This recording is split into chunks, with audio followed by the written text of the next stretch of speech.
KWT slaying.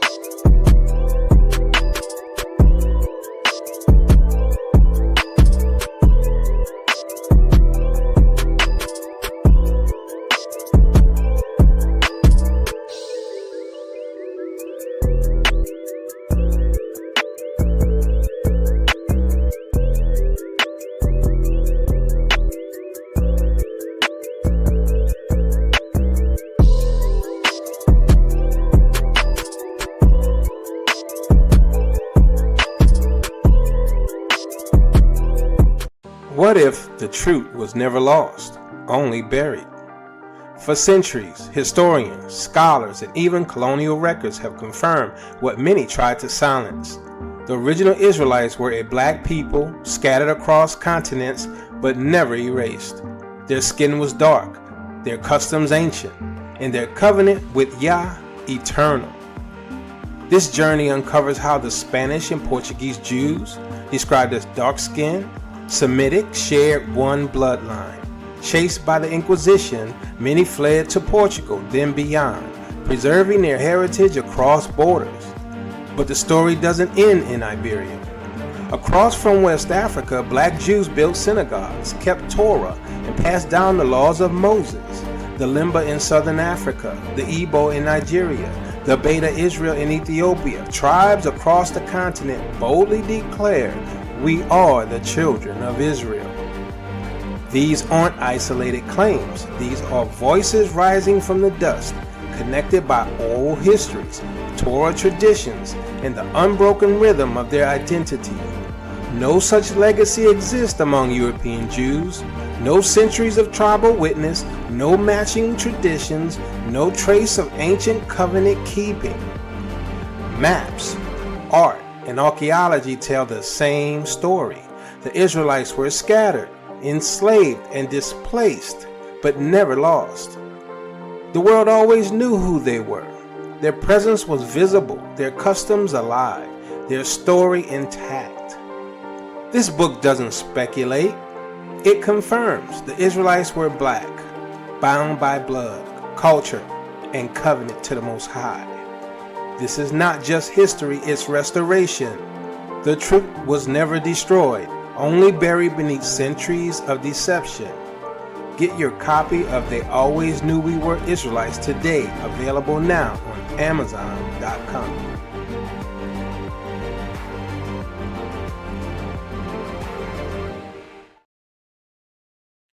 Shalom, my family. Shalom, how y'all doing today? Hope you're blessed and highly favored. So there's a lot of things going on prophetic wise.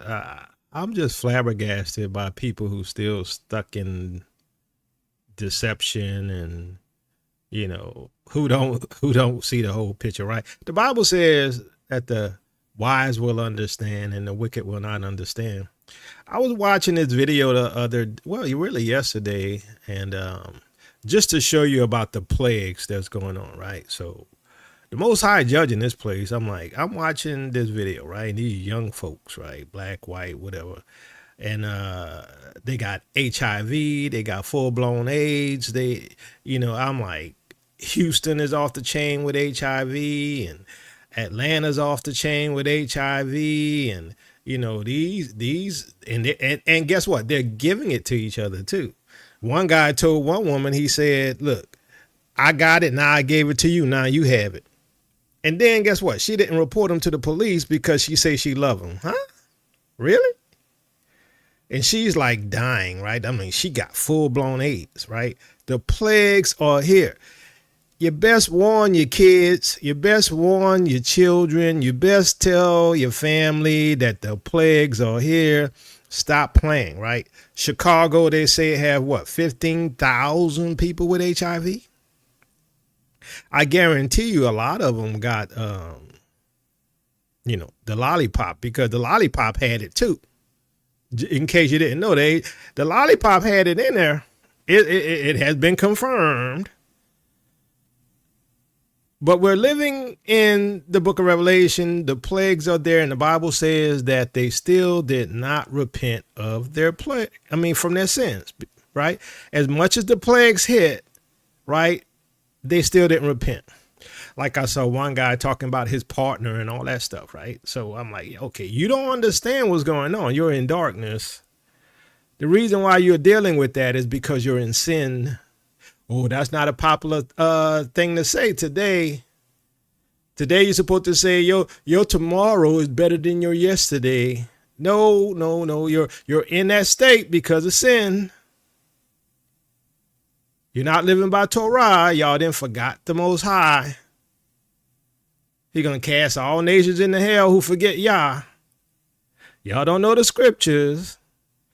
Look, I don't glory in nobody suffering. I don't care who it is. You know, I've been sick. I don't glory in that. I pray for people repentance. I pray that they be healed and restored, because this world is a mess. Don't get it twisted. I shared another video where this woman, what was her name again? I forgot. It's on my post, under the YouTube post. And she was talking about, you know, this was back in the 80s. And Arizona Wilder, that was her name.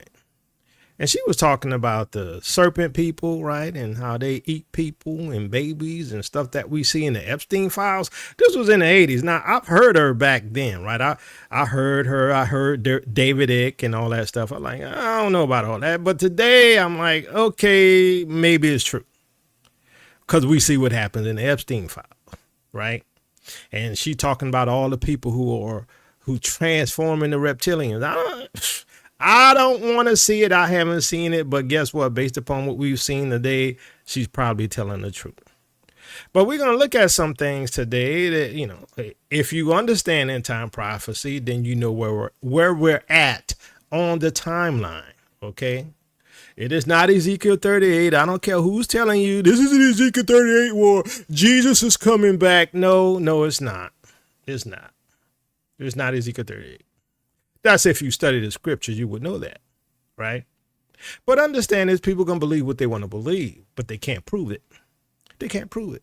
Just like they can't prove that dirt in the Middle East is our land. They just believe what they were told over 1,000 years. All right.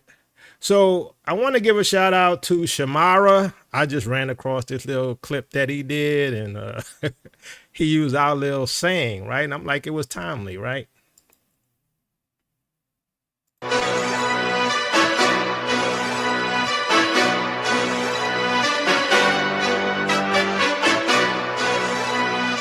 Greetings. I'm a son of Yasharal, and today we're going to look at headlines and prophecies as they relate to the sacred text. A few of us that said that there will be unprecedented events happen after the 400-year curse were ridiculed by some of the children of Jacob, those that mocked us. This presentation is for you.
Shout out to Shamara.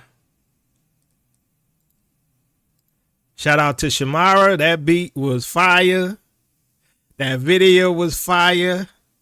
Ain't no 400-year prophecy. Shout out. I'm just saying. A lot of people still ain't gonna believe it, but here's the thing. Perfect timing for this video. I just ran across it.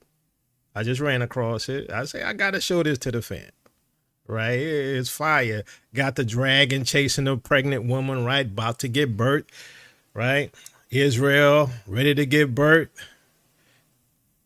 Got the chains coming off the slaves about to be set free. Fire. Understand this. I don't know who he is, but that was perfect timing. Even the topic that I'm covering today, he had in that video. Perfect timing. Right? So, like, some of you all might be new. If you're new, you don't know about the 400-year prophecy. We've been teaching that for over 10 years. You can go watch the videos on the 400-year prophecy. We had some shirts and stuff like that, but, you know, we don't sell those no more. But it was hashtag ain't no 400-year prophecy. Right? Because we got a lot of heat. As the video stated in the beginning, this is for you who I'm gonna put it in my own language, but this is for you haters. This is for you haters. I'm like, if you don't see that the prophecies are here and coming to pass, and that, you know, I'm gonna have to say it, you know, my opinion, we out of here soon. That's just my opinion. All of the things that are happening is off the chain. And I'm like, half of the people don't even see it. And they don't understand it. One group is following Christian eschatology, waiting to be raptured. Another group is following the Ezekiel 38, right? Thinking it's Armageddon. But really, we're about to exit stage right. Going into the wilderness, back to the land. So we're going to talk about this. And, you know, I'm not going to be all day, but you have to understand the prophecies to know what time you're in. And look, there's a lot of you all have been here a long time. Are you shocked how accurate things have been that this ministry has been teaching? Give me one if you shocked, or, you know, that you notice how accurate this ministry has been. If you don't, you know, you give it 2. I'm just saying that sometimes, you know, I get shocked. I'm surprised how accurate it is and how close we are. I mean, I think we're very close. Remember, the scripture says, as you begin to see these things come to pass, look up, lift up your head, for your redemption draweth nigh. As you begin to see it come, tell me, family, are you beginning to see it? Do you think your redemption draweth nigh? I think my redemption is near, very near. You know, as I mentioned in the beginning, even if you look at the plagues, right, is, you know, you should have seen this video. I didn't want to show it on here. You know, and I pray for the people's healing. Don't get it wrong. But they pretty much got boils and skin lesions and all that stuff, you know, but it's HIV. I'm telling y'all, don't play with the Most High. Repent while you can. Leave this system alone. Don't follow the ways of the world. Follow Yahushua. Obey the Torah. Keep his commandments.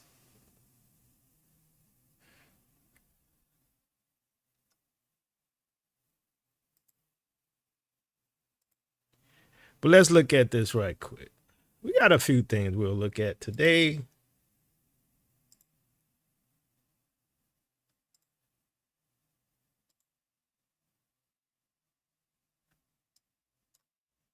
It's a big moment at the UN. Ghana's permanent representative is urging member states to back a draft resolution recognizing the transatlantic slave trade as the gravest crime against humanity.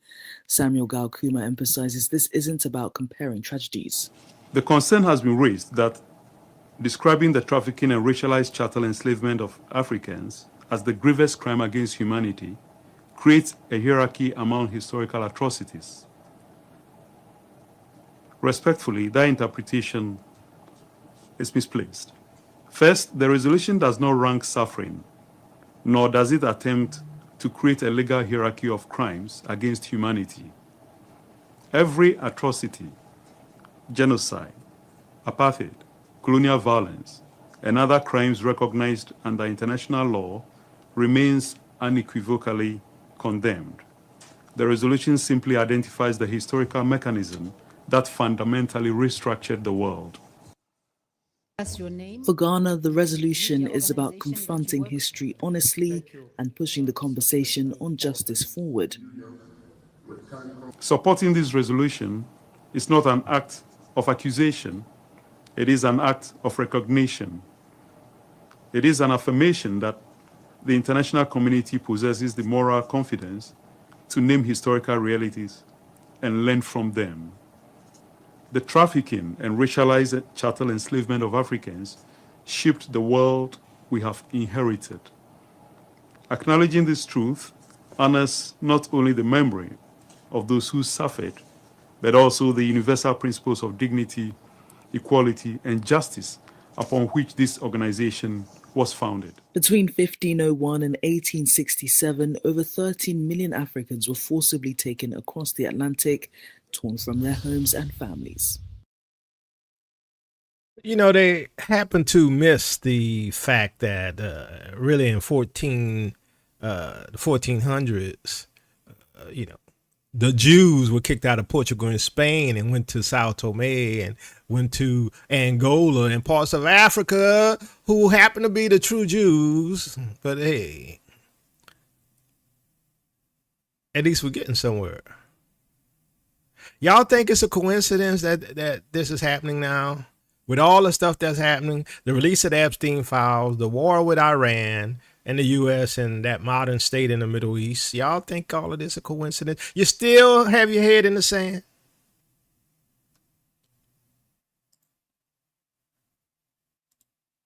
Tomorrow, the 25th, is supposed to be the big day when Ghana presents before the United Nations.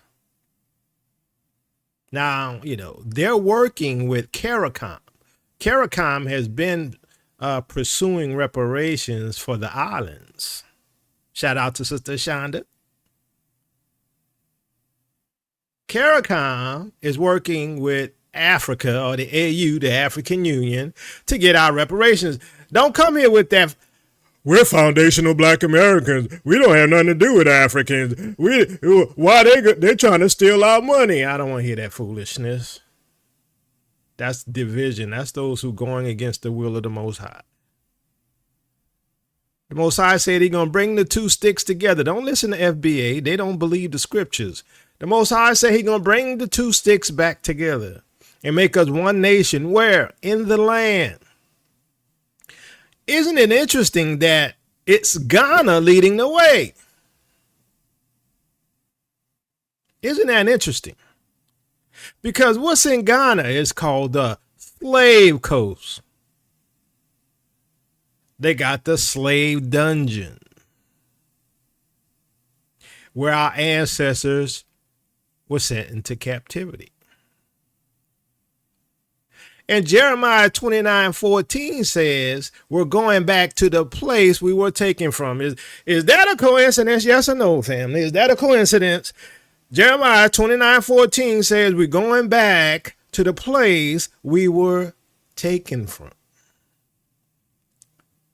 But yet, Ghana is leading the way, and that's the slave coast, and that's one of the major ports we were taken from. I don't think it's a coincidence.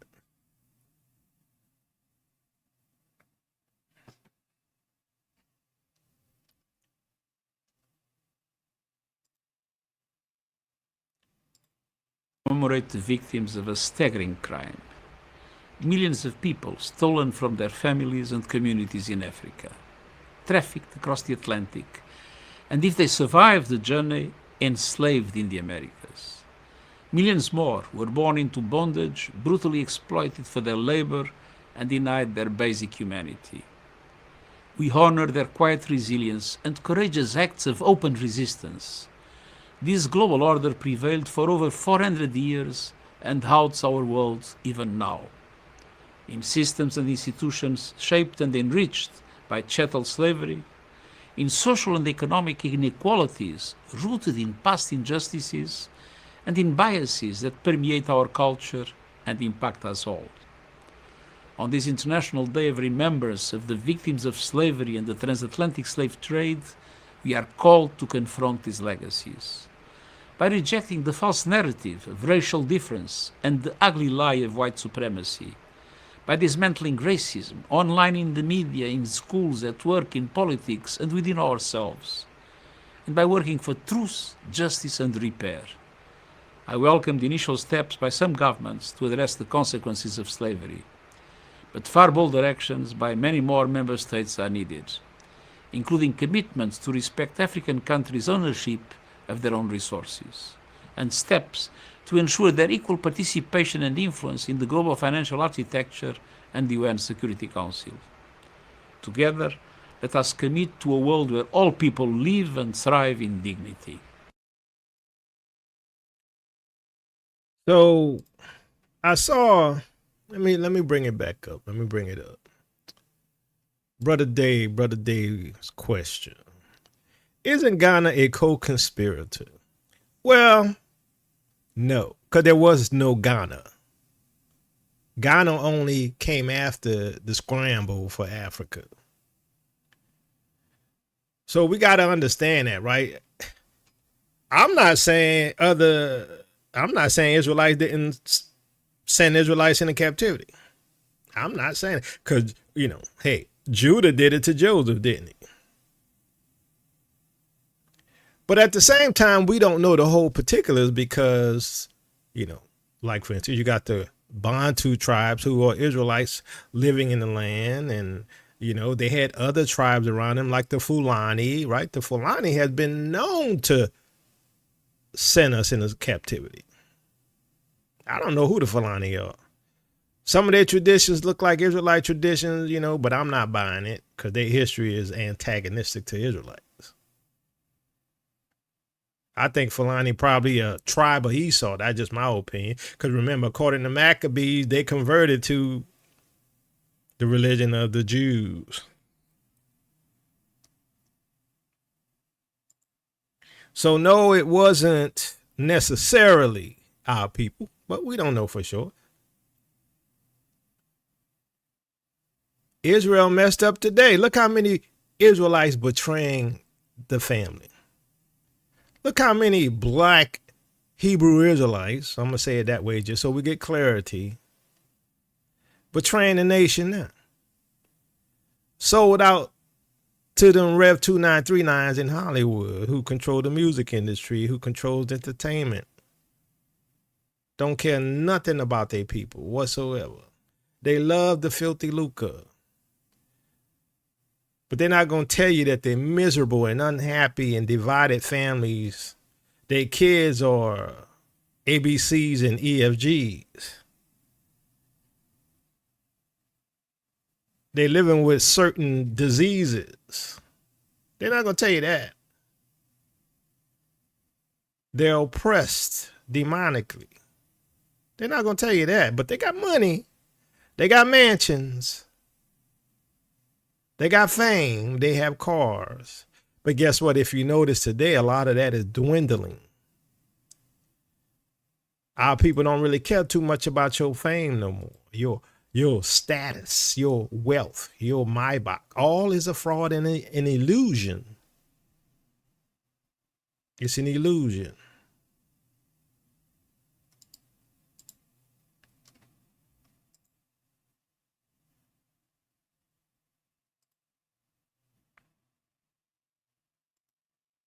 Me to explain the importance of the resolution on the declaration of the trafficking of enslaved Africans and racialized chattel enslavement of Africans as the gravest crime against humanity.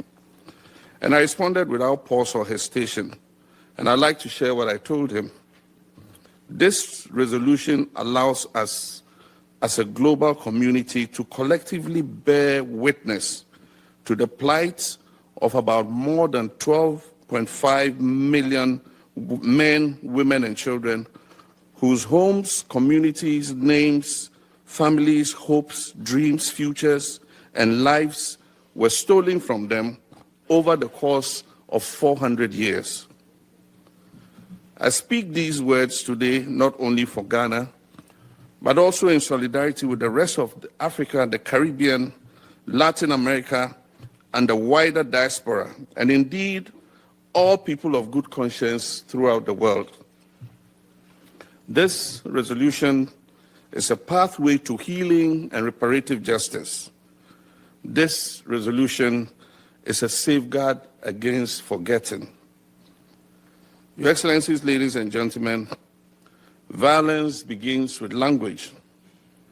When words are weaponized or to codify abuse, when people are called out of their names, regardless of their state of dress, when slaves were captured, they were always stripped of their clothing while being kept in the dungeons of the fortresses that had been built on the African coast by the European traders. They were forced with their limbs chained and shackled into the hold of cargo ships. They remained naked, packed like sardines during the month-long journey through the Middle Passage. Not all those who were loaded onto the ships survived the... I don't know where he get that number either, but I think maybe that's from his territory, I'm assuming. Maybe it's from the, that part of the slave coast where Ghana is. My guess, because, yeah, I agree. It was way more than 12 million. voyage. A number of the ships sank with their entire human cargo. Others who fell sick were thrown overboard. And a few who preferred death to captivity voluntarily jumped overboard. It is believed that 10 to 20% of enslaved people died in the Middle Passage. Whenever a ship arrived at its destination, the enslaved people, still naked, were taken to the market where they were inspected. How come people always say Africans are running the scam? I mean, like, be honest with you, if they weren't doing what they were doing, there would be no reparation. Period. FBA not doing it. ADOS or whatever, they not doing it. Ain't gonna have you not doing it. I'm like, come on now, let's stop the gaslighting. And appraised like livestock. They were then placed on an auction block in front of an audience of potential buyers and sold to the highest bidder. Once they arrived on the plantation where they would work and live for a lifetime, they were also stripped of their names. And so you were no longer Fatu or Kofi or Bubakar or Nanayao or Menka. I don't trust them. Why? Why? You ain't got nothing anyway. You ain't got no money. You ain't doing nothing. You ain't trying to get reparations. You ain't trying to get these white folks to say they're sorry. You don't trust them to do what? I'm just asking. Nayong or Hamisu. You were given names like Ben, Jemima, John, Toby, or Mary. In addition to these new names, they were also called girl or boy, regardless of how old you were. And maybe I should also say that filthy N-word. If you ever needed a surname, it would be that of your master. have a question. I have a question. Don't trust them. We have no allies. I have a question. Are you an Israelite, or are you a bot, or are you a white face person? I'm just asking because these type of African hatred stuff, that's not going to be allowed on this channel. I'm sorry. This is a pro-African channel. If you didn't know that, I'm just letting you know. And sometimes they were branded like cattle with the plantation's insignia or logo. Another question. If you don't trust them, then do you trust the Most High? Because if you look at all of the prophecies that have come to pass and are coming to pass, as this is part of the prophecies of Genesis 15, Jeremiah 29, and many others, Isaiah, along with all the other prophecies that's happening right now with Iran and the Middle Eastern people and all of this stuff, you say you don't trust them. Do you trust the Most High? Because he's the one behind it. How did you think these things would happen? How do you think we were going to get out of here with great substance? Didn't Genesis 15 tell you that? Yes or no? Give me a one if Genesis 15 says we're going to come out with great substance. I'm just asking, how did you expect that to happen? But you say you don't trust them. Well, you don't have to trust them. All you have to do is trust the Most High. I don't trust them. You don't have to. It's either a work of the Most High or it's not. There were sugar plantations. There were also coffee, cotton, tobacco, and cocoa plantations in the Caribbean and the Americas. South America had diamond and gold mines as well. And also the production of indigo took place in Jamaica. The people who were enslaved labored on those plantations from sunrise to sunset. Look, like I said, no hate. But I'm going to tell you this right now. You don't want to be on this channel because we pro-African. Okay? We are pro-African on this channel. We believe we're all African Israelites on this channel. If you don't believe that, this is not the place for you. I'm sorry. Bye-bye. And the conditions under which they worked were brutal. They were beaten occasionally to the point of death. They were underfed. They were kept in cramped quarters and often died young, if not from labor, then from disease. There are even records of some enslaved women who were kept as breeders. Let's not mince words, ladies and gentlemen. Business was booming because when labor is free, profit margins are huge. African lives were disposable. If too many of the enslaved Africans died, more were captured from their homes on the continent, enslaved and trafficked.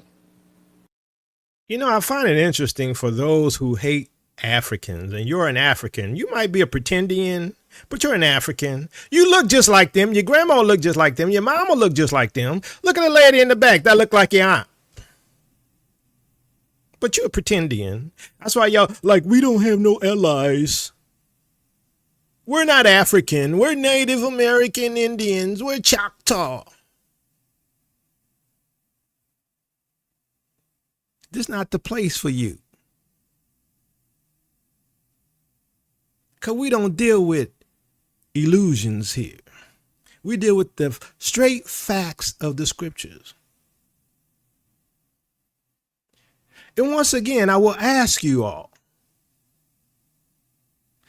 what is your claim to being an Israelite if you ain't African?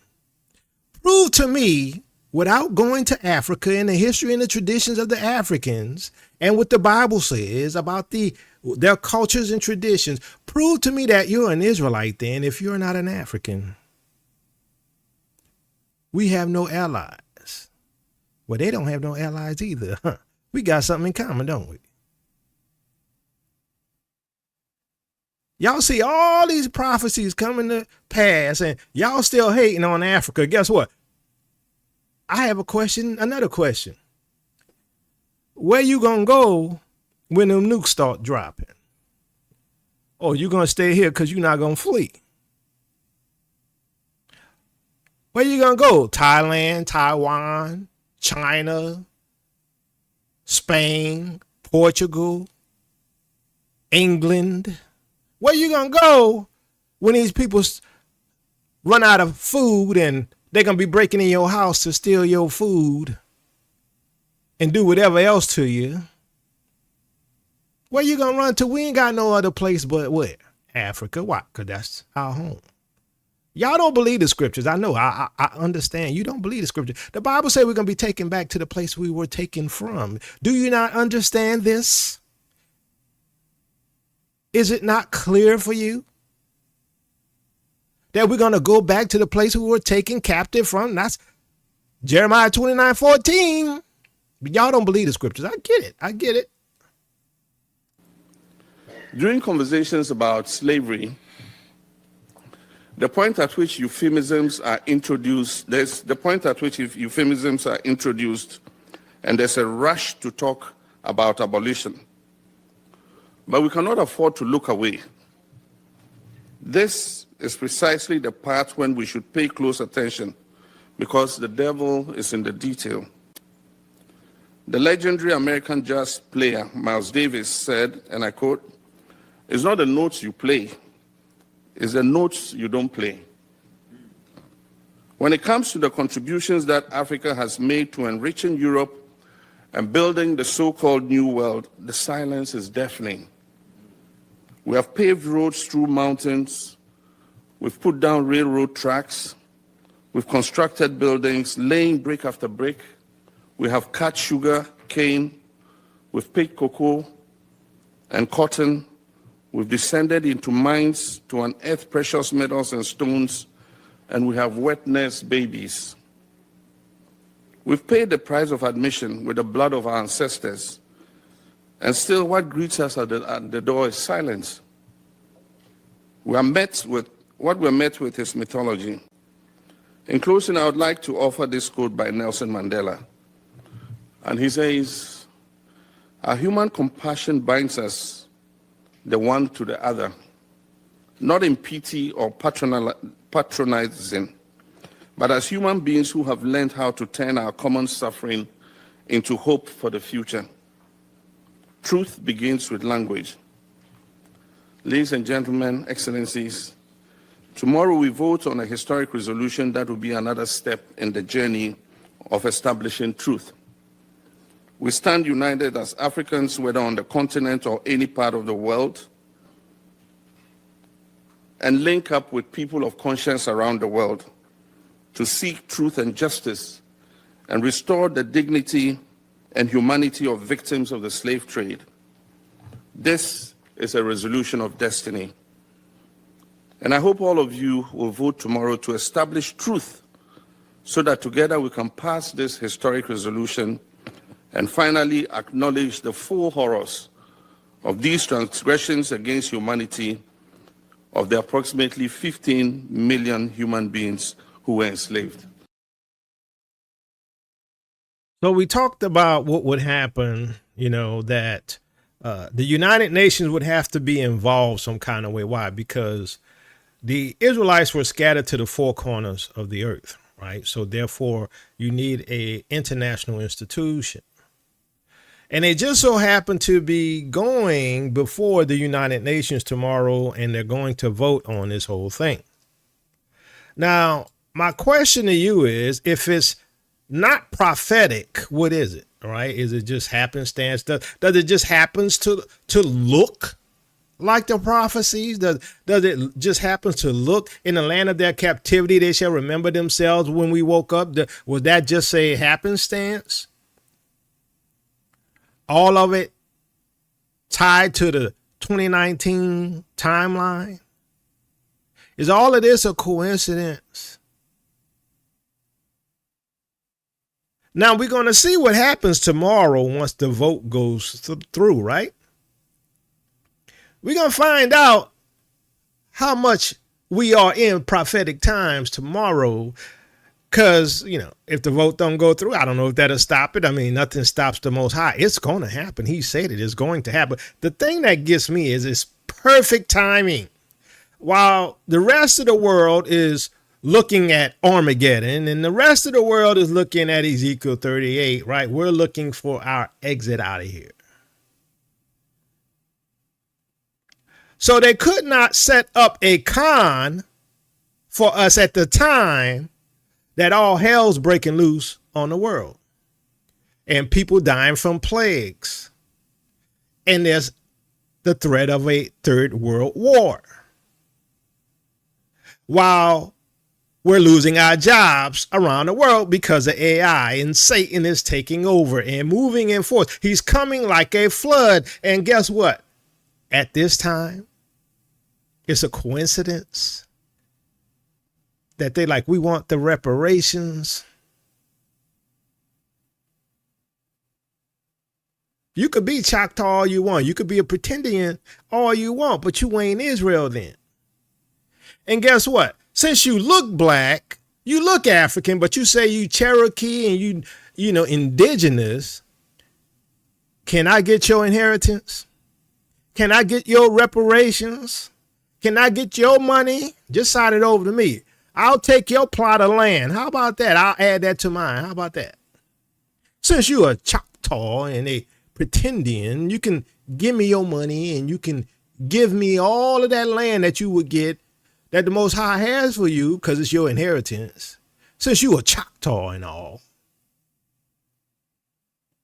I'll take it. I'm sure a lot of the people in this chat will take it as well. Give me a 1 if you'll take their reparations, family, and take their land. They can stay here. We'll take their cut.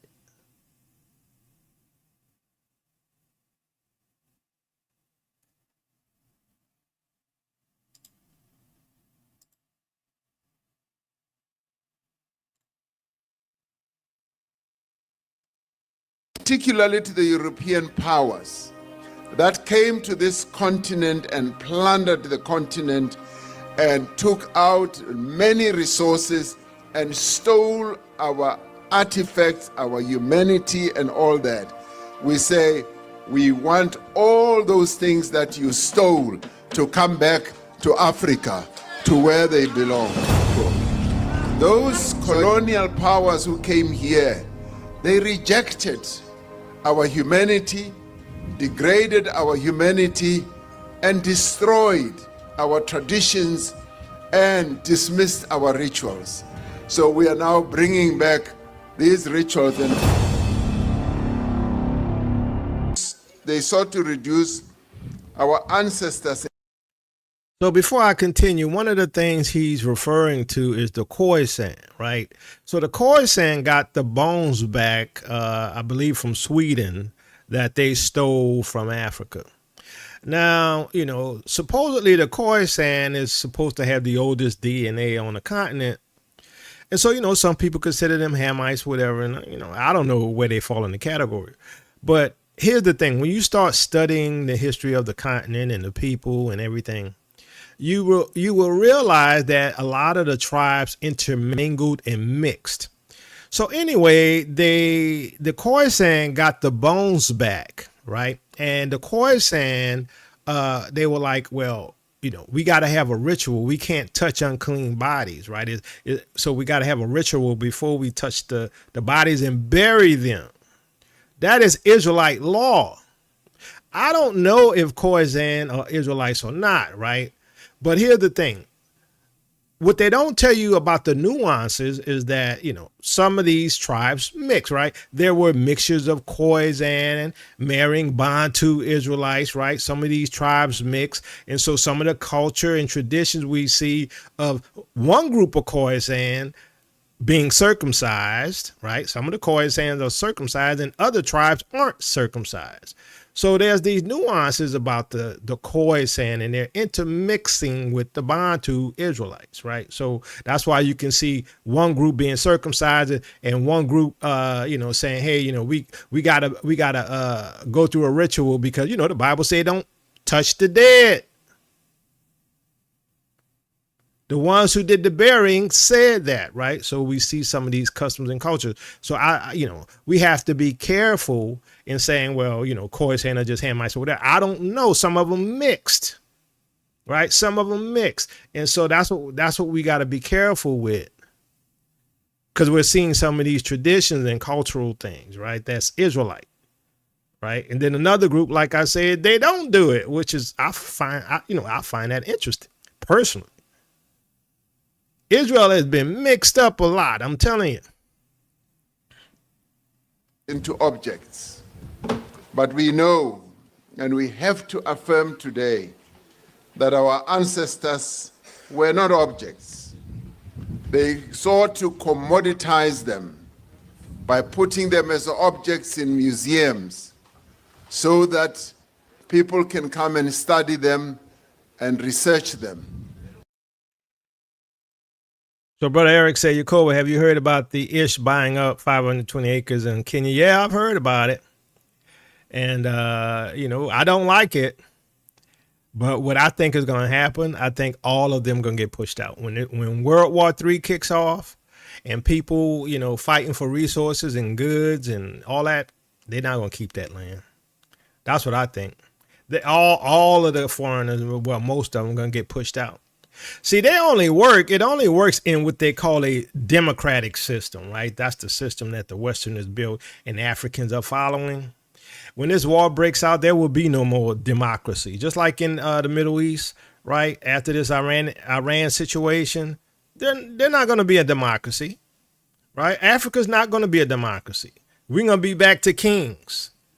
Right, we're gonna be back to kings like Ibrahim Traore, and they're gonna be running stuff. That's just the way it is. You're either gonna have a righteous king or you're gonna have an unrighteous king if you sin it. That's what I think gonna happen.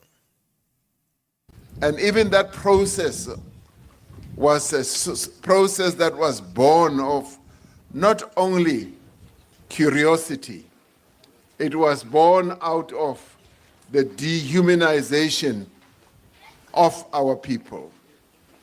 We are not a people who have gone to Europe to go and take the skulls and the bones of white people to bring them here to study. We respect everyone, and that is why we are arguing that those who were taken away were humans. They were our people, and they ought to have been given the respect that they deserved. Now, one of the things that I noticed, right, I'm not saying this is, factual, but what I'm seeing is, y'all know about in the scriptures, there's like dual fulfillments, right? Dual fulfillments. And so, we have Ezekiel 37, which is the dry bones, right? Israel was dead, scattered amongst the nations, and Israel's going to rise up, right, and be restored. Isn't it interesting? Assuming some of these Khoisan are Israelites, some of them could be, that their bones are being brought back to the land that they were taken from. The bones that were scattered amongst the nations are now starting to return. So those who were dead first are now coming back to the land.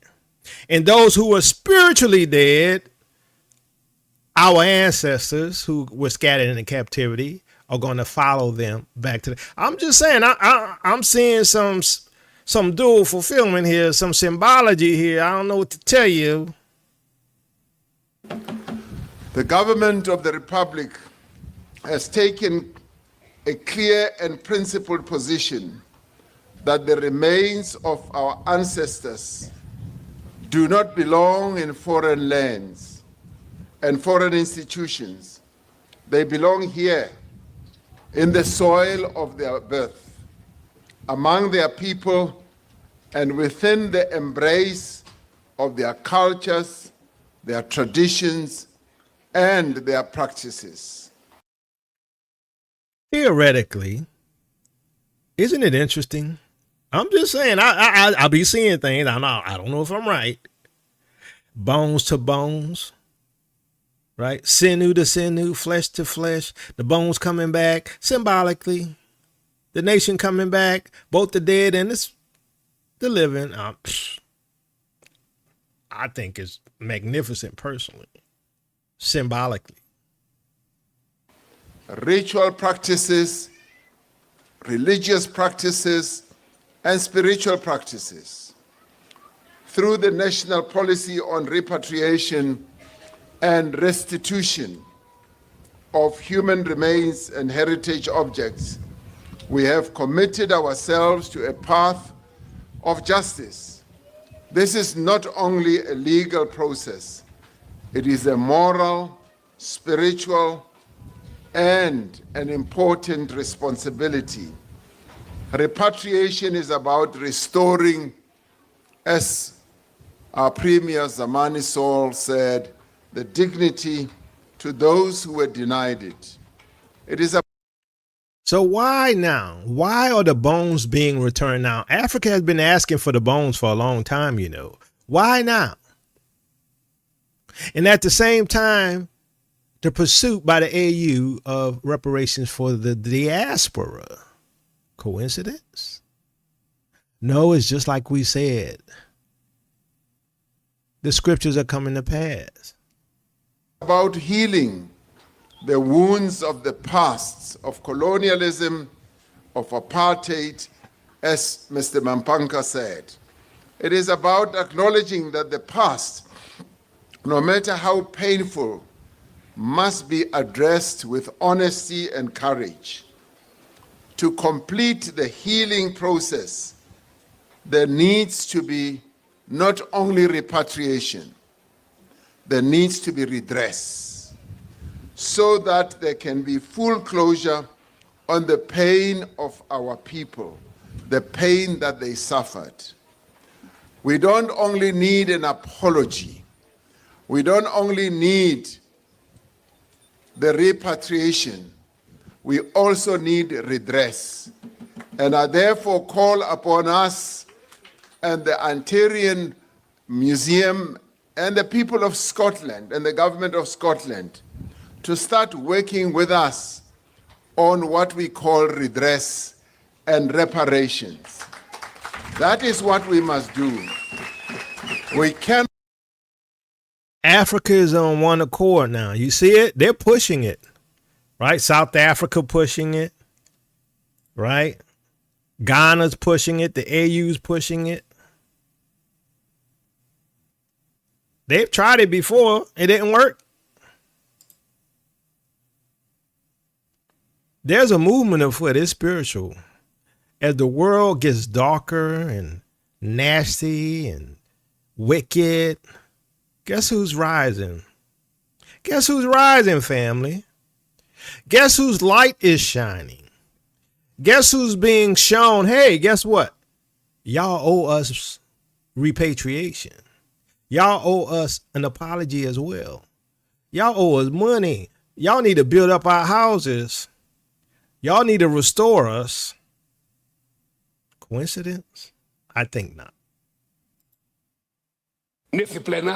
Here, in this plenary, everyone has the experience that their country has already been looted.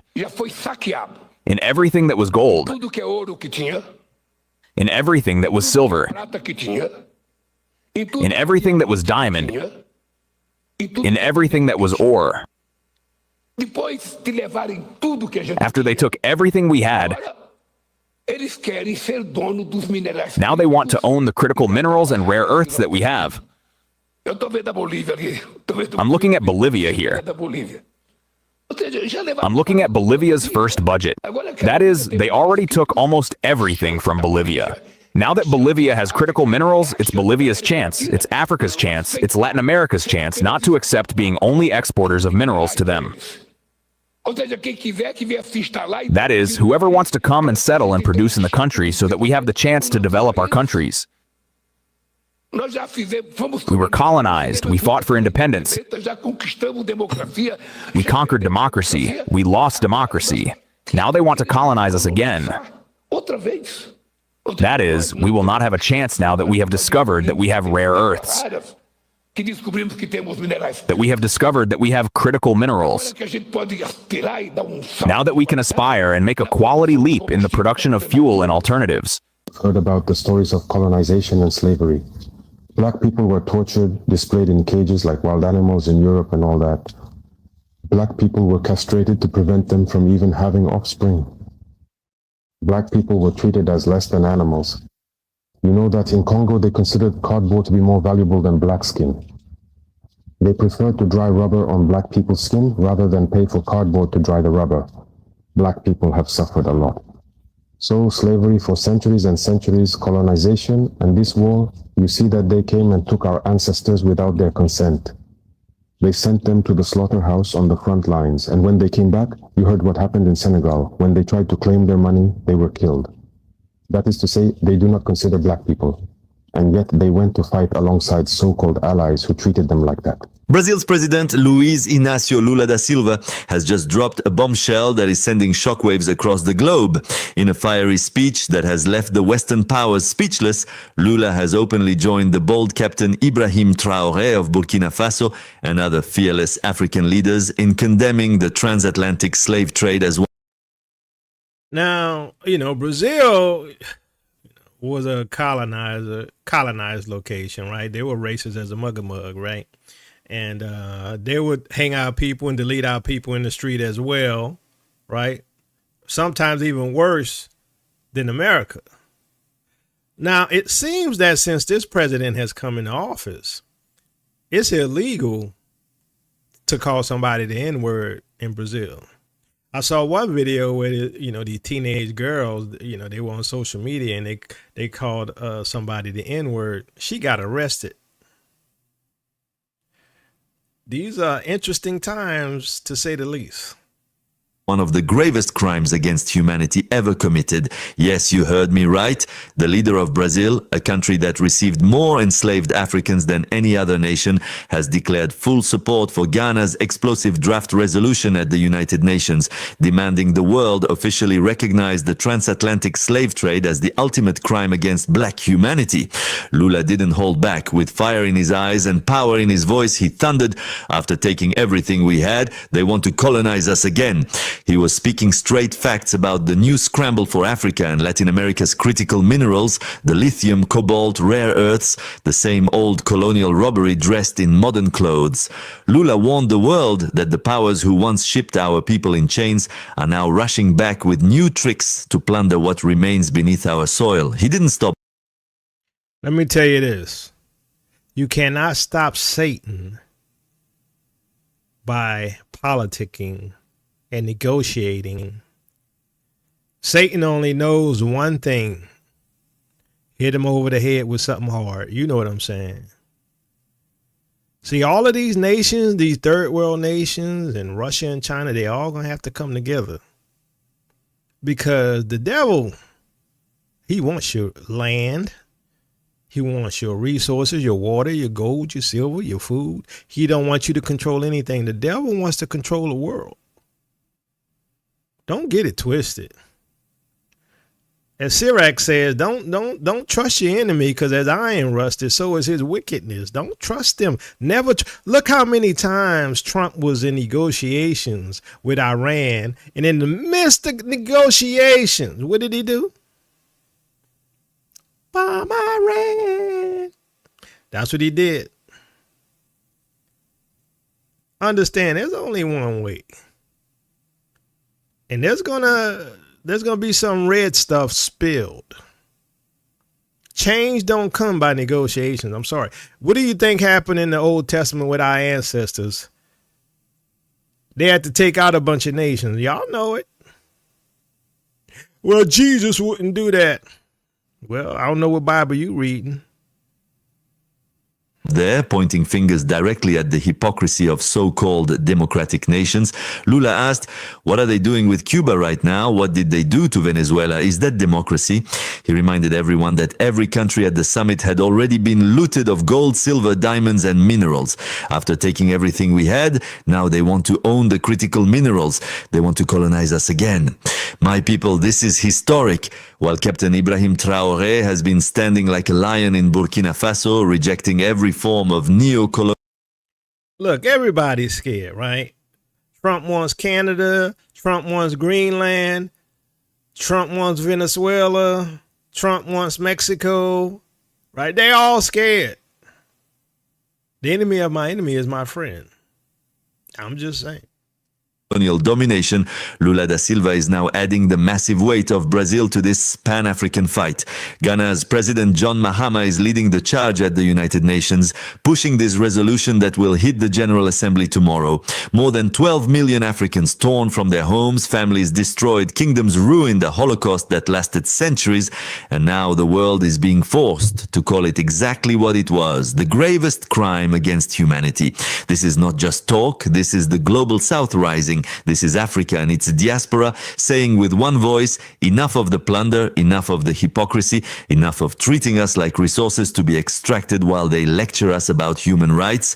The sleeping giant is awake and the world will never be the same again. For a better understanding, let's now listen on what is happening at the UN. As you are aware, Haiti was born of a cry against slavery, against racism, against the very idea that certain human beings can be deemed to be inferior beings. 222 years ago, men and women torn away from Africa, reduced to slavery, stripped of everything, even their names. These people dared to do something which the world had thought was impossible. They dared to affirm with their blood that human dignity has no color. But this cry for freedom was met with silence, then with punishment, and subsequently with punishment. Haiti certainly gained independence, but it was condemned for having done so, condemned for having to apologize for being free, condemned to survive in a world which simply refuses to accept this. And today, 2 centuries later, the echoes of this injustice continue to reverberate through suspicious gazes, through closed borders, through migratory policies which transform vulnerabilities into offenses, through rhetoric which at times subtly, at times overtly continues to establish hierarchies for human lives. President, we recognize the sovereign right of every state to govern its borders, but we also forcefully affirm a simple universal truth. No border must become a boundary separating humanity from dignity. When a Haitian child crosses a border, not only does this child suffer hunger and exhaustion, this child brings forth the history of a people who gave the world a lesson in freedom. So we got to understand that, these are times like none other. And I put the link out there if y'all want to come and have a discussion on this topic. I don't usually do it too much, so if you want to discuss it, you can come on. But what we're seeing here is prophecy coming to pass, right? And anybody that tells you otherwise is a liar. And understand that this is, in my opinion, from what I've seen, this is the first time I've seen black folks working together in unison, from the Caribbean to Africa to the Americas. When the last time you saw Negroes come together like that? I don't know. Brother Eric, how's it going? Shalom, Yakoba. Can you hear me? Yeah, how you doing, Brother Eric? What you think about this? Prophetic or not? Absolutely. I don't know if you remember, not so long ago, it's been a couple of years, and we were on a live together. And I said the very same thing. I said the Africa and black people are starting to unite. Right? I remember it like it was yesterday. And you say, I'm not sure. I said it's not like a full thing, but it's starting to happen. I don't know if you remember, but I saw it because, like you said, the prophecies are lining up. It's all prophetic. Blessings to the panel, blessings to the chat. Love you, love your family, sister and brother. Love y'all. But yeah, the prophecies are definitely coming together. And all we have to do. Yeah, again, I'm sorry. Yeah, I was gonna say, I think we at that, we're at the stages of the Ezekiel 37. The bones coming to bones, Yes. and stuff like that. And now we're starting to see some sinew, Right. right? Yeah, Yes. It's not all. It's not fully. The man is not standing, but I'm shaking. yeah, You understand? yep, He on his knees, get ready to stand up. Israel on yep. his The knees, bones get ready that to they're stand up. rattling, but they Right. coming together, right? Right. Right. I yield All to right. whoever has something else to say. Okay, brother Doug. Blessings, brother. How are you? It's been a while. Caught me on a break, and so I had some time to spend with you. I'm sure you know that you have had a great contribution to my awakening. I started waking up about 2015, and you were and have been since then consistent in everything that you've said. And I, though cautious, agree with you. First foremost, these pretendians, they tickle the heck out of me. The whole, as I'm out here in Arizona and I see the results of the reservations that we have not been invited to. I've not seen the open arms of natives, asking brothers who are Africans to come on the reservation and join us in all that has been given to us by our conquerors. I think what I was thinking while you were talking is that, we as Negroes in America, descendants of slaves, we are damaged. We are damaged in our ability to more likely trust, damaged in our ability to take people at their word. We have been crossed, double crossed, triple crossed at every turn, offered every opportunity to believe in people who don't deliver on promises. I know that we are to return to the land. I'm not in denial of that. The mechanisms with which that happens are becoming a little more grounded. You offer that kind of insight. I take you at your word, and I agree with you.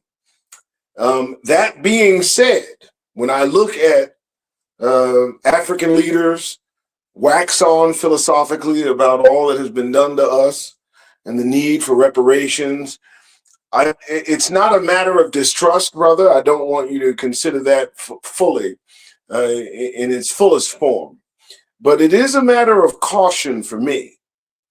When they say the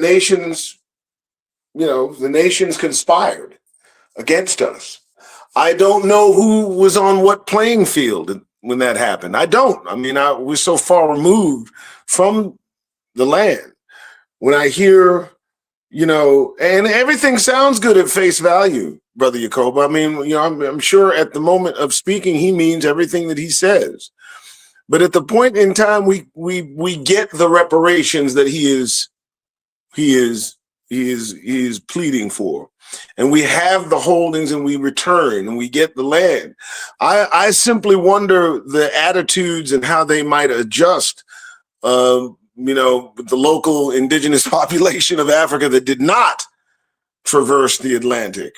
And how will that turn? And what will we face? And I know that it's all in the hands of the Most High and his hand is in this, and I understand that. I think without a smile on my face, I go back open to any possibility. But I think I've told you this before. Expect betrayal from everyone and you won't be disappointed by anyone. That's how I live. That's how I live. Yes, sir. Let me ask you this, brother Doug. So you would agree that if we do get reparations and stuff and we end up back in the land, that's a Yahuwah move, right? Oh, absolutely. I believe what you've shown today is a Yahuwah move because I was not fully aware of all that you've shown us. So yes, I agree. I agree that if that happens, it is a Yahuwah move. But I don't see that he interferes with the general people's general proclivities. I don't know that will he stave off what must inevitably follow if we do receive. The last thing they want us to have is anything. That's true. But if you look at the leadership in Africa, Ibrahim Traore, the Botswana leader, and the Madagascar, a lot of these guys are becoming pro-African, or what they call pan-African, whereas the people like Tinubu and Ruto, they're going to be kicked out. Right? Why? Because the scripture tells us that when we go back to the land, we're going to be wealthier than our ancestors. We're going to be wealthier than King Solomon, right? And we can see why, because we got all the resources and the gold and the silver and all this stuff. So what can they do, right? If the Most High has already declared these things, there's nothing they can do to change it. I agree with you, and I am openly ready to receive. I reject foundational Black American drivel. I've been a proponent of that idiocy, against that idiocy for quite a while. I understand that there's nothing foundational, there's nothing Black, and there's nothing American about Negroes that are descendants of slaves. I would only say that when that time comes, I will be as cautious as you cannot. I will be. I'm going to inspect what I expect, because they're all suspect, Jacoba. And you know what I mean. I just want. I don't want you to think for a second that I'm not in congruence with what you're talking about. I simply. Yeah, you're just being cautious, right? You're not going to let yourself be shocked or surprised. Right. I'm not going to let myself be shocked. I'm not going to let my guard down easily. I'm going to, and I'm looking for the treachery, because the treachery is a part of human nature. I mean, yeah. Like I said in the beginning, we're betrayed by our own people every day. Exactly. We are. I land there. All right. Thanks, Brother Doug. Brother Karras, how's it going? You're muted. Hey, all right. Shalom, everyone. Hey, you caught me off guard. My government name. What's your government name? Karras? Karras Copeland. That's my government name. I'll be putting that on out there. All right. Well, shalom, everyone. Shalom, panel.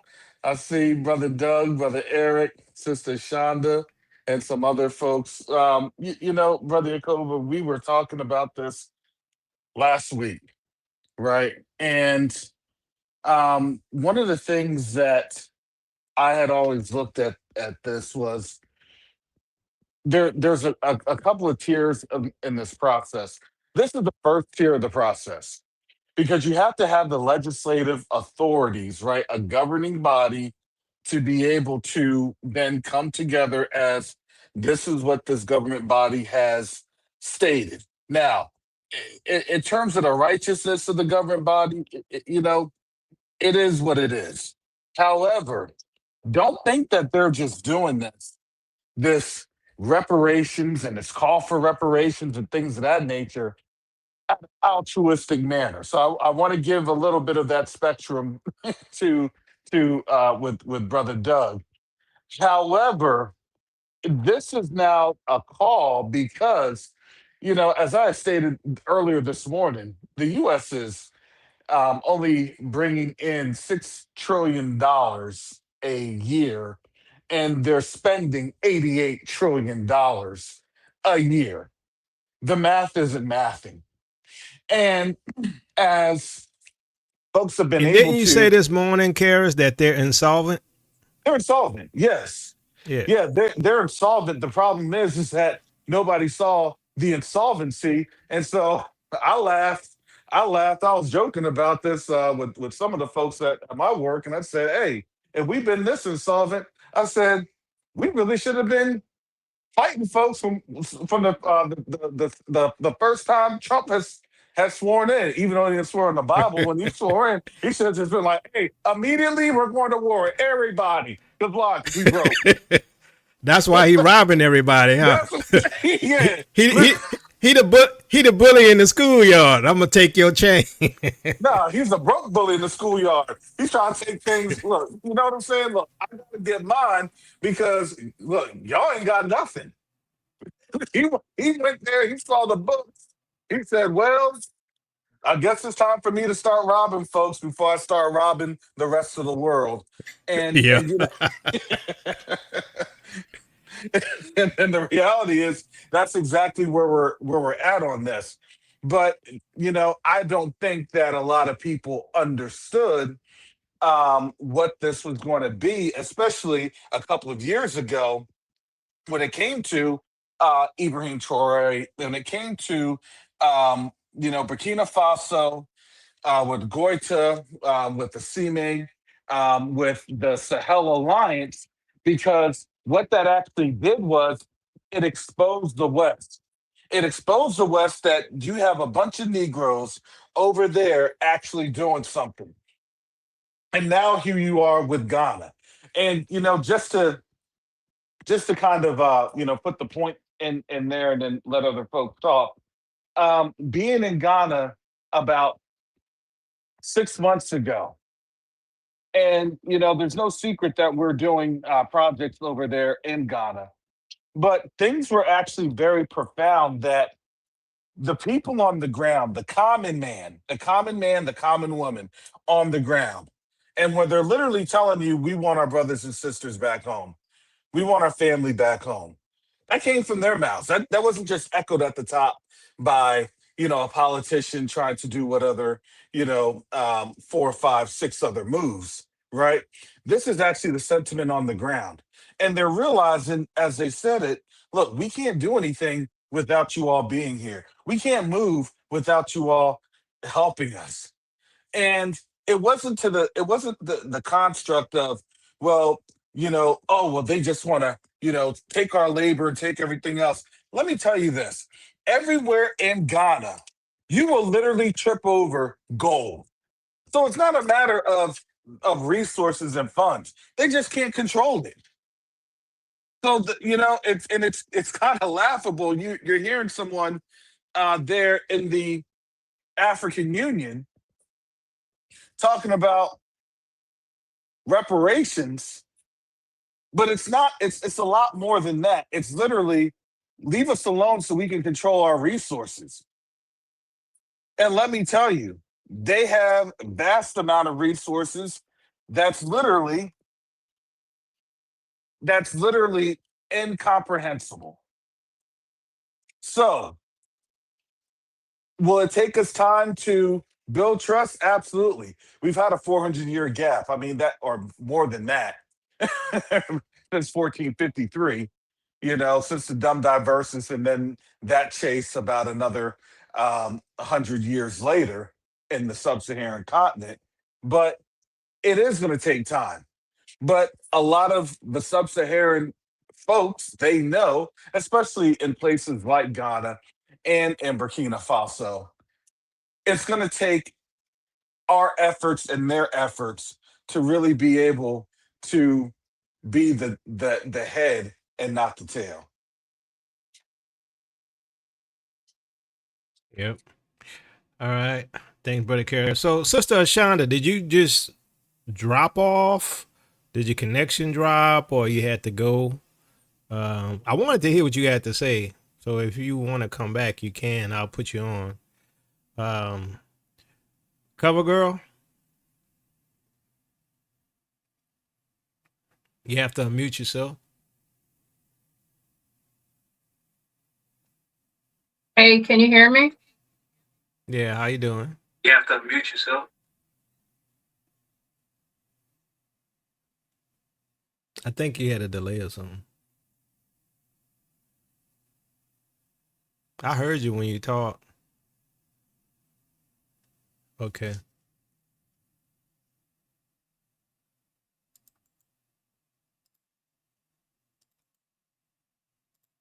You there, cover girl? Brother Yakoba, sister, okay. Can you hear me better now? Yeah. Hello? Yeah, we hear you. I turned all the distractions There's down the link, and Sister off, Shonda. unmuted, but I'm not sure if you can hear me. I can't hear you guys. I hear you. Yeah. Oh, that's so annoying. Family, let her know Can you that hear we me? hear in the chat. All right, I'll Yes, gracefully yes, bow sis, out. we can hear you. I'm not sure if you can hear me, but I can't hear you guys. Just loving being here, learning, wanted to share, but I don't know what's going on. If you can hear me, Yeah, we hear you. gracefully bowing out. Interesting. right. I can't hear you. I see the text saying you can hear me. Yeah, yeah. I definitely need a two-way dialogue. So I'll gracefully bow me out. Maybe I'll try to kick back in or something. But I'm here in support of their content for sure. Just loving my family, looking for understanding on it all. Looking to All be in right. community, guys, because this is so serious what's going on. Okay. Thank you, cover girl. Appreciate it. Sister Shonda. Shalom, shalom. Can y'all hear me? Yeah, how's it going? Shalom, Sister Shonda. A long time. Grace and peace, everyone. Grace and peace to everyone in the chat. Yeah, I caught the tail end. We have been having a lot of issues going on here in the territory with power outages, and all our communications have been down for the most part today. They just came back on, but that we still have power outages. So I'm so glad that I was able to get in tonight. This is a very important discussion. Like I said, I came in on the tail end, but I know the conversation surrounding reparation has been increasing on the continent. And this is something we have been addressing for, quite some years now. And I was listening to Brother Doug as he was sharing his thoughts about, kind of keeping the right perspective, because many of the leaders, they're playing for both teams a lot of times. But one of the things that I am, continuously reminded of is that this has never been our awakening. Never. From the very beginning, this has been Yahuwah's awakening. And I've said that this awakening cannot be stopped because it's not of man. It is of Yah. And I was speaking to a leader here in the territory not too long ago, very high leader. And one of the things that I said to them, I said that the king's heart is in Yahuwah's hands, and he turns it whithersoever he wills. And I was speaking particularly to him, but I was saying that in regards to really how the Most High is going to operate through his people. He is the one that is orchestrating each and every bit of this awakening, including the reparations. Genesis chapter 15, verse 14 and 15 tells us that our forefather, Abraham, had a vision. And in that vision that his progeny, his future progeny, was going to go into a land that they did not know. And in that land that they would be oppressed. But after 400 years that they would come out with great substance. We've conversed about whether or not that was in ancient Egypt, and we've done the research to see that that couldn't have been in ancient Egypt because of the time frame. We as a people have been under subjugation for over 400 years. We as a people all of a sudden started to wake up to this reality that we weren't just the color of a crayon, but that we had actual lineage, and it wasn't cursed. In fact, it was blessed. I will bless those who bless you, and I will curse those who curse you, thus saith Yahuwah. And so what we're seeing is that those who have tried to impersonate us, they're the ones who are receiving the brunt end of the curse now. And the Most High is waking up his people. He's blessing us. He's blessing the work of our hands. And I tell you, I have seen some marvelous things over these last couple of years. I know I haven't been deeply engaged with the community over the last, I would say, couple of months. And that's because my portion of what I'm doing, what Yahuwah has called me to do, requires that I'm more active in my local community, particularly in the churches. But I tell you, one of the things that happened just a few weeks ago, I had a diehard brother in the Church of God for well over 40 years come to me and say, the puzzle pieces are coming together. All of a sudden, I see the picture now. I see what you have been trying to show me. He said, I don't even call myself a Christian anymore because those people over there, they have shown me that they're not the real people, but that we are the people of the book. And I was blown away. I was absolutely blown away. So when it comes to our deliverance, when it comes to our reparations, when it comes to all of it, The Most High is the one that's orchestrating it. I was just in a prayer event with 32 churches on island. They walked around quietly, like the Wall of Jericho. And when they got to Emancipation Garden, which was renamed based off of where our ancestors were formerly sold on an auction block, and they renamed it Emancipation Garden after slavery was over. Of all things for them to blow, do you know what they blew? They blew the shofar. And I listened as the shofar blew again and again and again. And I said to myself, only the Most High. He is in total operation. And so I want to encourage all of us to understand that the king's heart and his people's heart is in his hands. And he turns it whithersoever he will. That includes these European leaders. The guard that they once had is falling. And Yasharel is rising. Kwam Yasharel. That's what he has our portion as. We just have to stay faithful. We have to stay obedient. And we have to stay focused on doing the will of our Father in heaven. That's what we're here for. That's all I have to say. All right. Thank you, Sister Shonda. Truthfully. Thank you. Shalom, Thank you, everyone. my brother. Shalom and peace to all of you. Shalom, shalom. Can you hear me? Yeah, we hear you. All right. Shalom, everyone. I just want to say thank you for letting me come up, and thank you for being good, stable mind and voices for the layman like myself and bringing us on through. I listen to Karis every morning, and every time you come on, I try to listen as closely as possible. But is this prophetic? My goodness, this can't be anything other than the move of the Most High. From Genesis to Revelations to Matthew, it's all over. It's just spelling itself out. And I just wanted to come on and give some flowers and just say, man, thank you to all of you guys and what you guys do, keeping folks like me at least abreast of what the situation is and being able to function in this world that's going crazy. So I didn't want much, but just to agree with you and say thank you and keep it up. That's all I have for you. Thank you so much. All right. Thanks, Truthfully. Appreciate it. So, Mika, you say you were having audio issues. You want me to put the link back out there for you to come on? Let me know in the chat. All right. So basically, let me ask you, Karis, and we'll get your comment on it too, Brother Eric. Based upon, the sequence of events, because everyone don't understand how, what the Bible says in terms of the sequence of events and what's happening.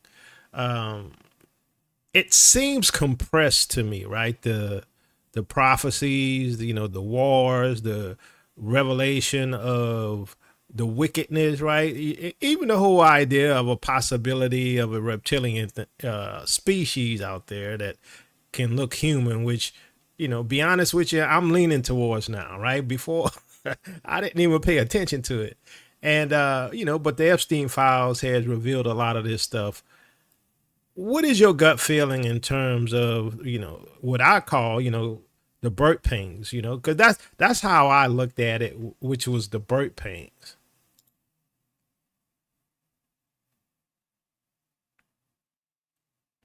You muted.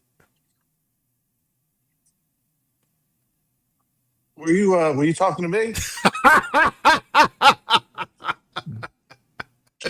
I don't know about you, but walking around tinfoil, making sure that the reptilians nowhere near me. Okay, I got little garlic things everywhere. Look, I got my dog. So, oh, oh, y'all caught me on dinner. But you know, the crazy thing is a lot of this stuff when they were talking about that the serpent and the serpent actually was on legs and then it was cursed to not be on legs and I'm going to tell you this. I never really paid uh, a lot of attention to that, but I also actually now that we're seeing a lot of this stuff going on, is shape shifting real to me? I'm like, yeah, it's real. Matter of fact, I think of it like this: Every single thing that they have in sci-fi, they're really just talking about themselves. Because now you Yeah, I realize agree. that literally like 80% of everything that has been in sci-fi has been now fulfilled. Besides, Yeah. the portals, man, are we gonna see that next? you know? And that's where actually we already see them. It's just, are they going to show how they're gonna make use of it? Think about what you have right now.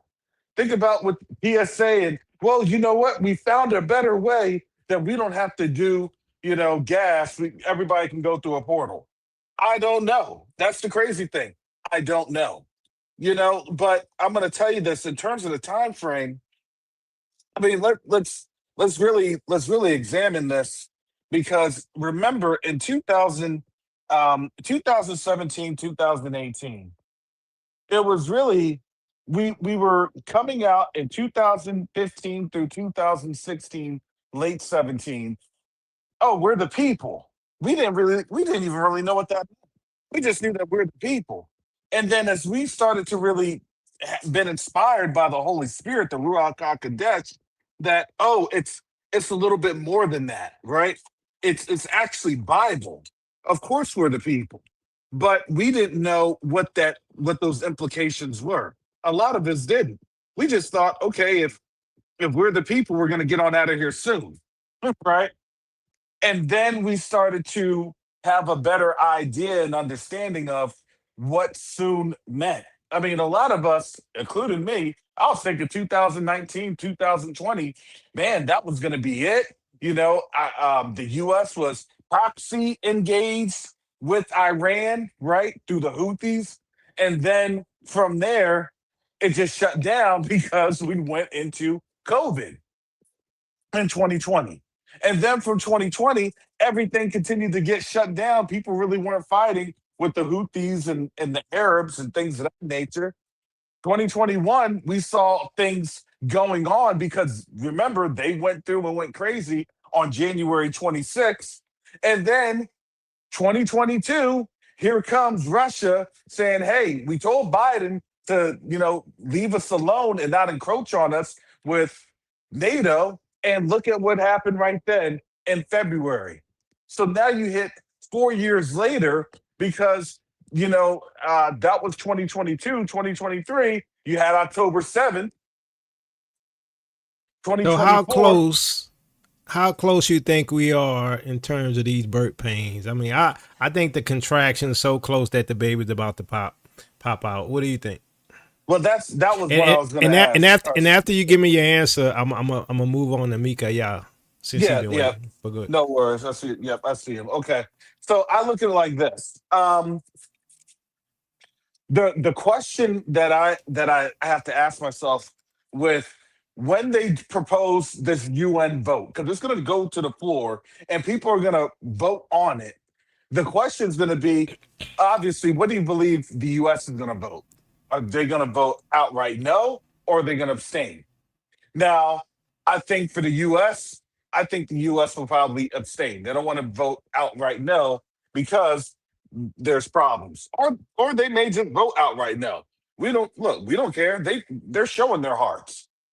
But I think then right after that, you're going to have a flurry of other legal applications that will then go to the ICC and ICJ, not necessarily pinpointing an actual person, right? But it's pinpointing a couple of different institutions and the institutions that have evolved into what you see right now. And that's going to also bring in a lot of European countries. Now, what will they do? They'll say, we don't have anything, defer there, defer there. It'll all fall on the US shoulders, and that's where things are going to start getting interesting. Like I said, are they going to then are they going to then look at the 14th Amendment and the case with the 14th Amendment coming up in June and make a decision there? The question is, Oh yeah, I forgot honestly, about that. yeah, that's coming up in June. You see what I'm saying? There's so many facets to this that we could literally be caught off guard with just how much stuff is literally happening all at the same time, all at once. So Yeah. yeah, so I'll leave it right there, and hopefully Okay. people are satisfied with that one. All right. Thanks, Brother Karras. Mika, yeah, welcome. First time on. Shalom, brother Yakoba. What's going on? What's up, my brother? How you doing over there? Are you on the continent or are you here? No, I'm in the States right now. You in the States? Yeah, I'm in the States right now, outside of Georgia. Yeah, I know you've been you got connecting with the Omanana and some of the Yeah, people man. and yeah. It's been Yeah, a lot of people it's been a don't big understand that resurgence. over. What's that? Yeah, it's been a big resurgence of Omanana going on right now, and Yeah, it's they really, know who they are. yeah, a lot of them are waking up over there in the southeast right now. And the thing is, right, at the same time as it's happening, we also got to deal with the northerners who's trying to push Islam on us too. Yeah. Yep, that's true. Islam always trying to, but here's the thing: it was always Catholicism and Islam, right?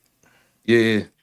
But more of them are waking up. Like, I don't know if you have seen, but there's a movement going on right now over there called this. It's been going on for years, but it's this new Sabbatarian movement that's going on right now in Igbo land, where, pretty much what they call the post-Christians, these are brothers and sisters who are getting back to their identity. They're getting back to the ways, and, they're getting back to the way of the land. And, it's getting better and better, and it's becoming even more stronger. And, they're definitely trying to keep Islam out of Igbo land right now. Yeah, that's good because a lot of our people don't understand the connection between the land and the covenant and the laws and all of that. That all of that is tied together. Yeah. So quick question for you, and I'm gonna go to Brother Eric. I'm gonna get final comments. So based upon the fact that you embrace your African Israelite traditions, how do you feel in terms of your understanding of Torah from an African viewpoint? Because Judaism was pretty much a Talmudism, right? The modern Talmudism. form of the system. Yeah, Yeah, but the that's just African that. belief system is. My bad, brother. Come on, continue. Yeah, I was gonna just say the African viewpoint is more of a spirituality, which is really what the Bible is, and they just changed the view of it. And I'm not saying it's without error, right? Because like some of the Ifa traditions and all of that, and Alpha, they got some confusion there. But I know the Omenon is more like the laws, right? So, what's your thoughts since you've been involved in that? I was just curious. Oh man, I could say a lot about this. I'm summarize it down very quickly. See, with Omanana, as for those who don't know, as you're watching right now, Omanana just means what is done in the land. A lot of that aligns to Torah. When it comes to the rules of Omanana pertaining to men and women, it's literally the first 5 books, literally from Yeah. Genesis to Deuteronomy. And what's going on right now is the resurgence of Omanana. It has been nothing but crazier. I started studying Omanana a couple years back, and I was trying to find out. I was like, what is this Omanana stuff that my tribesmen keep talking about? So I started looking into it, and I'm like, yo, this is the instructions. So from there, but the thing about what I liked about Omanana, unlike the Talmudic traditions and the Hollywood Torah traditions, you know it gave more of a deeper understanding on how to do certain things. Like when I think one of the craziest things I learned is was how they properly sacrifice an animal. I was like, what? Like y'all had to do it a certain way. It was wild. And I was like, oh my goodness. And especially from the rules, from especially we have this thing. And if I ever get a chance to, I might work on a book where I basically detailed this stuff and how each rule within Omanana is literally in alignment with the scripture. And our brothers and sisters over there in Igbo land right now, it's like a whole revolution right now going on over there with Omanana. And furthermore, seeing this going on, and it was funny because we was literally watching the same exact thing, and I turned on your live, and it was right on. So I had to join in. I had to join in very quickly. Yeah. But All right. oh yeah, speak, brother. Yeah, I was gonna just say I appreciate you coming on. Yeah, definitely. I wouldn't mind coming back on in the future if you want to get more detailed to Omanana, because literally, Omanana is Torah. The difference is that it's way more detailed. Yeah, yeah, because I don't know a lot about it, so I'm gonna make this caveat for people. Since I don't know a lot about it, I don't recommend anything. Like, there's the African traditions, or a lot of it is Israelite tradition, right? In my book, if you got my book, the Book of Our Fathers, you will see that, right? Some of the Ifa and Alpha traditions, Omanana, right? Those are African applications of what you see in Torah. I don't know enough about it to say what parts are bad and which ones aren't, which ones are consistent and which ones not. That's why it's good to talk to Mikael, since he's, at least familiar with Omanana, because I'm not familiar with it. But it's something to, it's not Omanala, it's Omanana. But yeah. Let's in the future, Mikael, let's get together. We could talk offline, and then maybe we could do a show and discuss some of the African belief system and how it connects to Torah. Oh yeah, definitely. Because a lot of people they tend to mix up Omanana with Odinala. And Odinala, they mixed our traditions with Hamitic traditions from the Bini and all the other folks from the north. And they mixed those traditions together, put certain things that was not supposed to be in there. But I'll definitely love to get on the live in the future with you. Okay, sounds good. All right, Brother Eric, final comments? Shalom, Brother Yakoba. Thanks for having me. So I know earlier you mentioned, like, what do I think about, the supernatural, basically. Yeah. So the scriptures is clear to me, right? It says, just like in the days of Noah, so shall the coming of the Son of Man be, right? What was going on during the day of Noah? The Nephilim was running that rampant, right? You can't turn on YouTube without seeing something about the Nephilim. Dogman, Bigfoot, the Rake, you name it, it's on there. Now, for about 10 years now, right? Give or take, you saw all these Marvel characters, right? And DC characters. You had the X-Men, right? You had Iron Man, and in just about every one of his movies, the portals would open up and the demons would step through, and we're fighting this war, trying to save humanity and all. That's just what's been going on behind the scenes for a long time. But Satan knows his time is short, so he's putting all this stuff out, right? And it's becoming a distraction. All of this is a distraction. This business with FBA and all this stuff, it's all a distraction. The Most High has made it clear for us. He's given us examples. Satan's been using this tactic of divide and conquer since before creation. And we have to stop falling for the bamboozle. We have to stay focused. We have to stay focused. If we stay focused, like I said, we're going to suffer at the least amount of casualties as possible. Everybody's not going to make it. We already know that. Yeah. We already know that. I had so many family members that's not here that was here last year and the year before. Yeah, today's my mother's birthday. She been gone almost a year now. Ain't been a year, and her brother just passed away. That's too many people dying, man. It's heartbreaking. Yep. But you can't let that be a distraction either. You have to stay focused and stay committed, and we supposed to stay committed to each other. Yeshua said, "Why call me Lord, Lord, if you don't do what I say?" And what did he tell us to do? Love the Most High with all our heart, with all our soul, and with all our strength, and love your neighbor as yourself. Love your neighbor like he loved us. Yeah. I'm paraphrasing, right? That's unconditional love. It's not, oh, just because I like the way she looked. It's not, oh, because I like the way he, drop a bag here and there. It's not all because I like the car he drive. It's not all because I like the way he teach, the way I say teach, or she preach the way I think she should preach. No, it's unconditional love, just like Yeshua had unconditional love for us when he went to the cross. See, a lot of people say they believe this book. They don't believe this book. I know It's they just don't. something to obtain a whole lot of knowledge and to say to big up yourself. You understand? Yep. To say you know something. You know nothing if you don't love each other.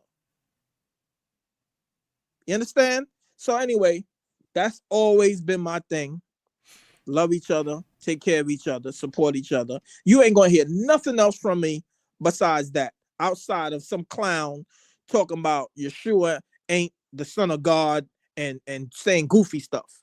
As long as you ain't saying goofy stuff, I don't have to believe everything you believe. You don't have to believe everything I believe. But you have to love me and I have to love you. We're not gonna agree on everything.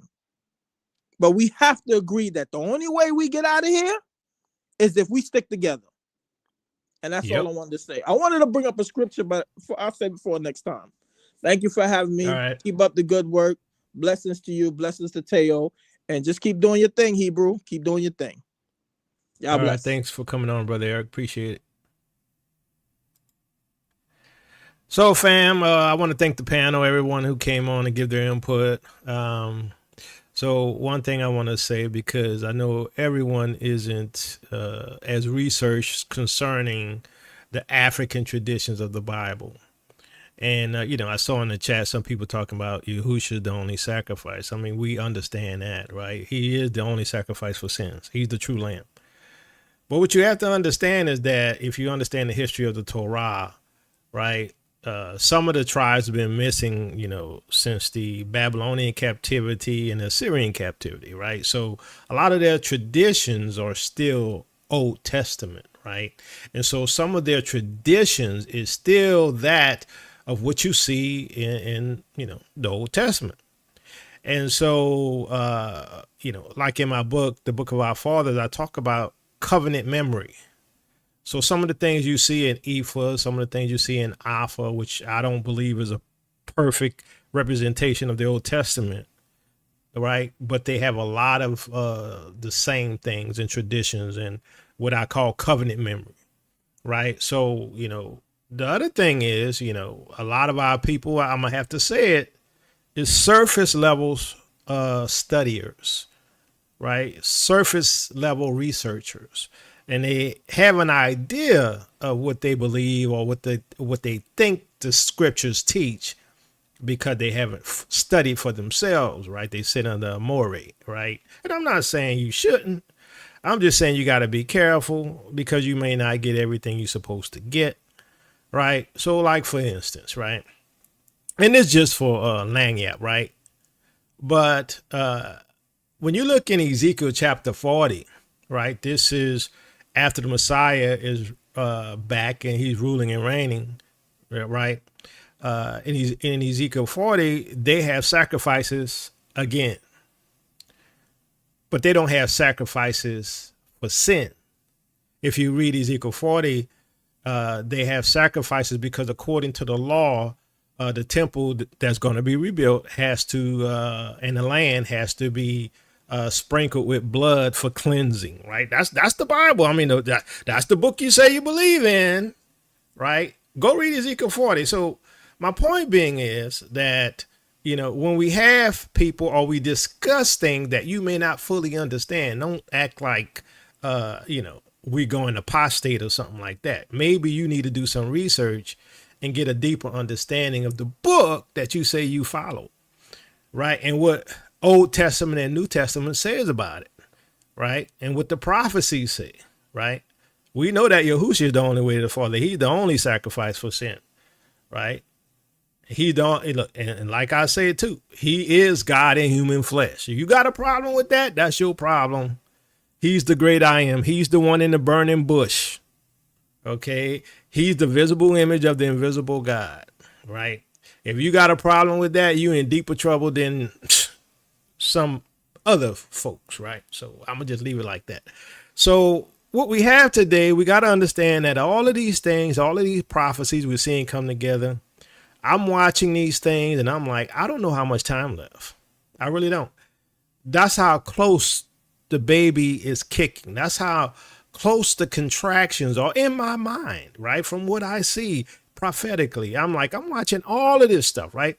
And people don't see it. They don't see the reliving of the first Exodus, and they don't see the plagues being there, and they don't see what the scripture says in terms of people, falling under the judgment of these plagues and still not repenting, right? So, we looking at these things, and I'm like, this thing, I don't know how much time we got.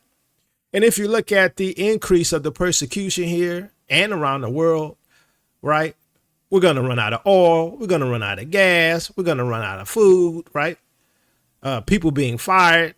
The immigrants aren't picking your fruits and veggies anymore. Truck drivers got fired who were immigrants, right? They don't have their license got canceled because they're immigrants, right? They're trying to starve us. I hope you know this.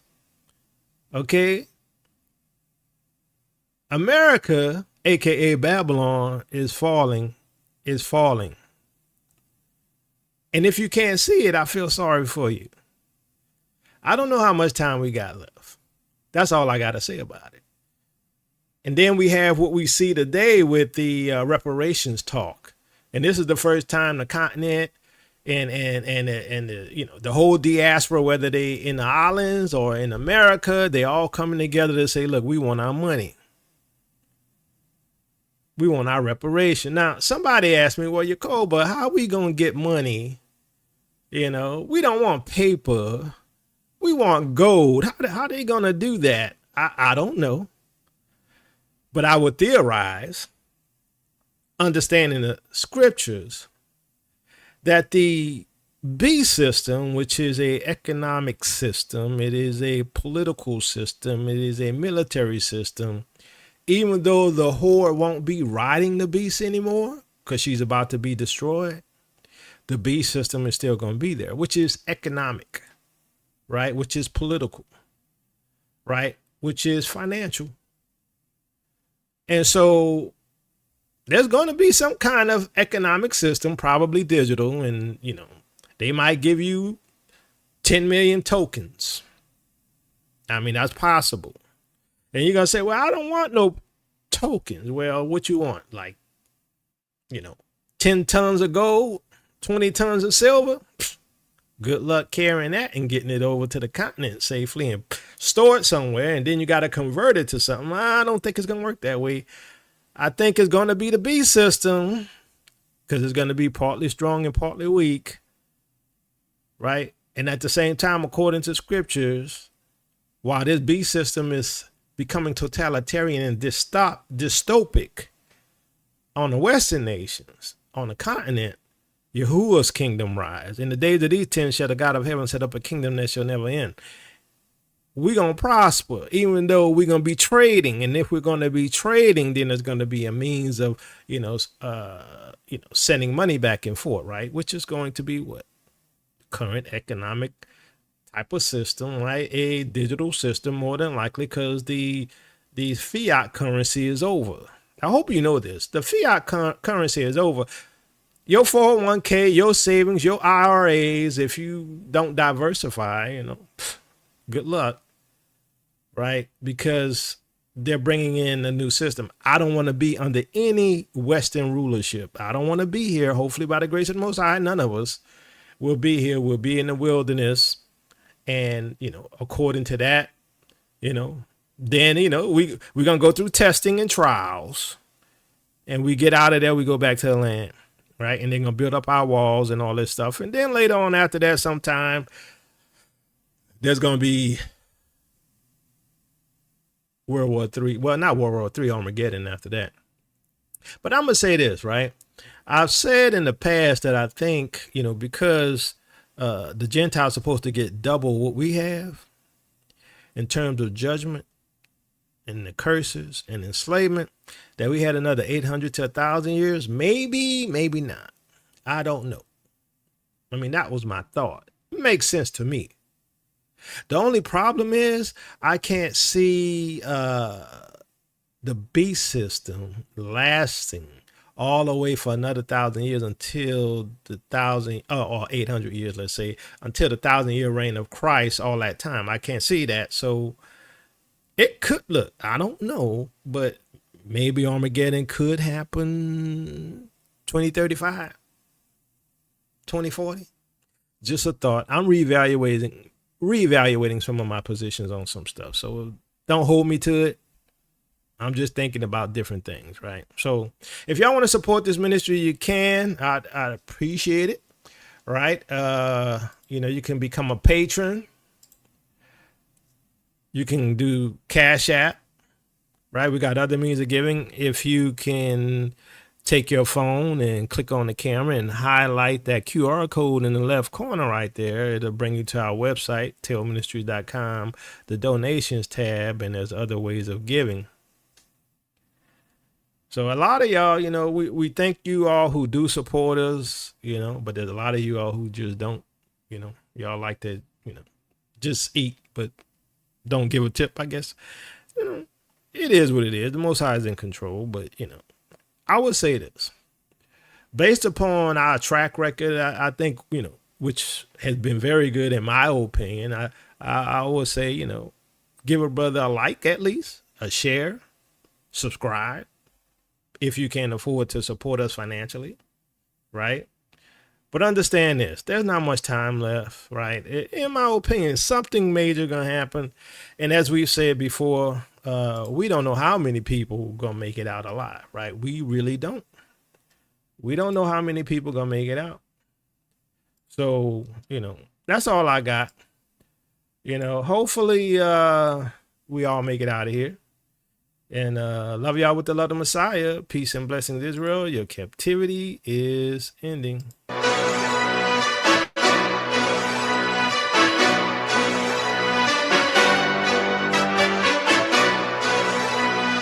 Greetings. I'm a son of Yasharal, and today we're going to look at headlines and prophecies as they relate to the sacred text.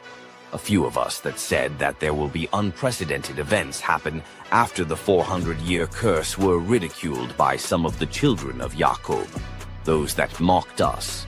This presentation is for you.